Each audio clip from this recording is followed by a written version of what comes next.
Thank you, Mr. President, and through you to the members. You just heard the previous speaker articulate the reasons for this bill and the specifics on what this legislation does after many years of working on it. I want to thank him, Mr. President, the gentleman from Marlborough. You know, as the chair of Joint Committee on Financial Services, I was able to get a real kind of behind-the-scenes look at the tireless work that the senator from Marlborough and his team have poured into this legislation.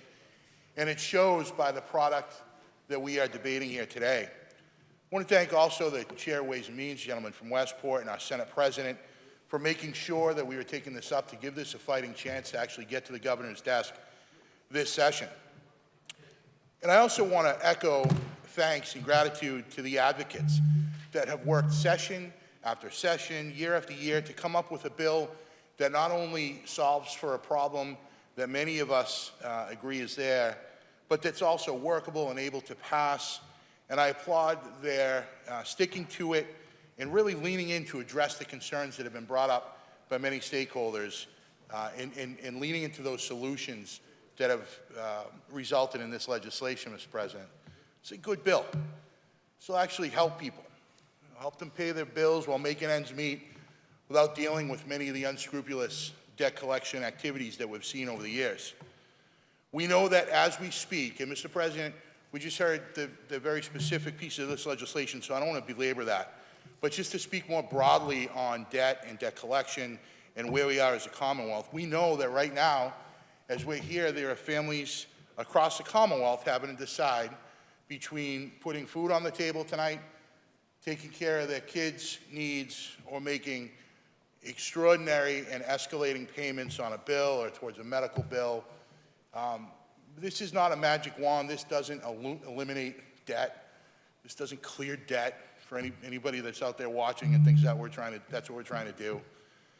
We're just addressing the fact that consumer debt can be a debilitating strain on Massachusetts families who are already struggling to make ends meet amidst rising costs, inflation, economic uncertainty. It goes on and on. Yet debt collection practices by some, and as the previous speaker stated so well, not by all, but by some, can be predatory, unlawful, designed to squeeze every single dime out of low-income families, especially with the added burden that we've seen, and it was just mentioned, of accumulating interest and additional fees. All of that is poised to push families off of the fiscal cliff, to put them into financial ruin. We've seen it, as the previous speaker said, especially prevalent in low-income communities, communities of color, families of color. And as we try and address this, I know we've passed it here in this chamber before. There's been more work that's gone into it by our advocates. But I also want to point out and thank, as the gentleman from Marlborough did, many of those that are involved in the debt collection industry who came to the table with candor and honesty, who I've met with, who my co-chair in the House, the gentleman from Weymouth, have met with, members of our committee and others have met with, who really helped craft a negotiated compromise. And I want to thank them for sincerely engaging with us and with the advocates that have done incredible work to come up with these solutions. Now, we've already gone through the specifics. We know that this bill takes an approach to modernize debt collection practices to prevent our most vulnerable residents from financial ruin. It defines for many of the practices which are already going on in the daily lives of people across the Commonwealth, definitions like consumer debt, contract, creditor, debt buyer, and the like, so that we can actually go on to establish safeguards and rules of the roads. Again, not eliminating debt. If I could, I probably would, but that's not what we're doing here today. We're establishing rules of the roads for those in the industry and for those activities in our modern economy. Mr. President, the previous speaker thanked many of the stakeholders, and I want to echo the thanks because they have been incredible to work with to get to here today. First of all, our Attorney General, Andrea Campbell, for her office's leadership and steadfastness in making sure that we had the information to be able to properly vet this legislation. The National Consumer Law Center, Greater Boston Legal Services, Pew Charitable Trust, Prosperity Now, the Midas Collaborative, United Way of Massachusetts Bay. And before I end, Mr. President, I want to call special attention, though, to take every opportunity that I have to rise in this chamber to talk about the issues facing working families, and call special attention to the ongoing crushing crisis of debt, especially in the healthcare context in this Commonwealth and across the country. The last few days, we've heard all about private equity in healthcare. What does that result in? It results in these private equity firms coming in, taking out short-term profits, and where does the debt go? It goes on patients. It goes on consumers. I hadn't planned on mentioning that, but each day I get up and I read the papers now, and we're looking at different healthcare companies, and it's just more of the same. It's taking debt, leveraging it for profits, putting it on to consumers, and we see this happening in a vicious cycle. We know that healthcare costs are growing. Many of us here in the Senate, pretty much all of us, are working on that actively through different pieces of legislation. The Attorney General's 2023 examination of healthcare cost trends found that Massachusetts residents continue to receive and struggle with unaffordable bills, including ambulance bills and associated debt. In 2022, nearly 31,000 accounts totaling nearly $27.5 million were sent to collections. By providers for ground ambulance services provided.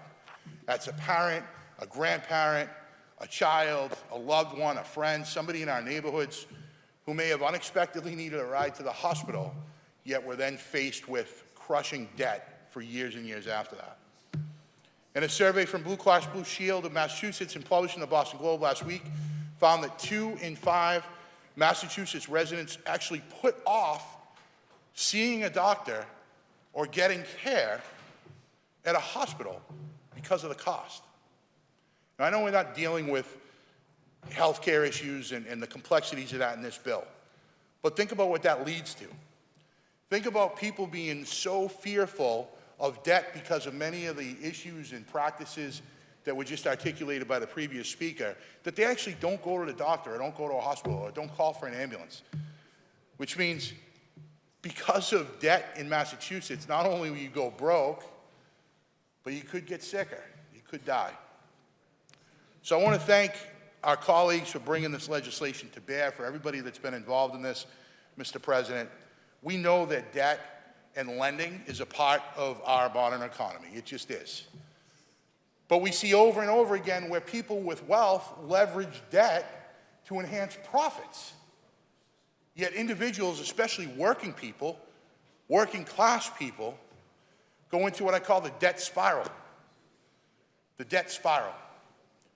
Where not only do they need to use debt and pull those levers so that they can actually get by and pay their bills and be able to afford to live, but then they see things that happen when their wages are garnished. So now they're working just to pay that debt. They can't pay their bills and their daily escalating costs, so what do? They go into more debt, right? This isn't rocket science, it's common sense. That if you want somebody to be able to get out of debt, you have to give them the opportunity to do so. They always say, what's the first thing you do when you find yourself in a hole and you want to get out? First thing you do, you stop digging. And that's what people that are in debt constantly hear about. Well, just stop digging. Stop digging yourself into a deeper hole. What I would submit, though, is that it's not them that's doing the digging. That with high fees and with escalating inflation and costs and everything that comes with debt, that there is a collector somewhere jumping in the hole with them with their own shovel. And that person experiencing that crushing debt will never get out because somebody's actually digging the hole deeper for them. With this bill and with the guardrails that we put in place, we're going to start to address that. Again, people need to be able to pay their debt. They should. I get that. We're not wiping it away. But we need to give them the opportunity to live their lives without going into financial ruin because of that debt. If it's a part of our modern economy and it's more and more that people need to go in debt just to survive, just to pay their bills, then we need to do a lot more than just address collection practices. And I know many of us in the Senate chamber are working on that. But to give these people that are one pink slip away from poverty a little bit of hope that they will have the opportunity to get out of debt without answering 7,000 phone calls from all over the country and world, people harassing them, chasing them down, garnishing their wages, not able to get a job because of their debt. If we give them just a little bit of hope that this bill by the gentleman from Marlboro and others, the advocates who have been so involved in this, where they can actually make some changes to get themselves out of debt without further and further and going into this debt spiral, then I think we are making a positive change.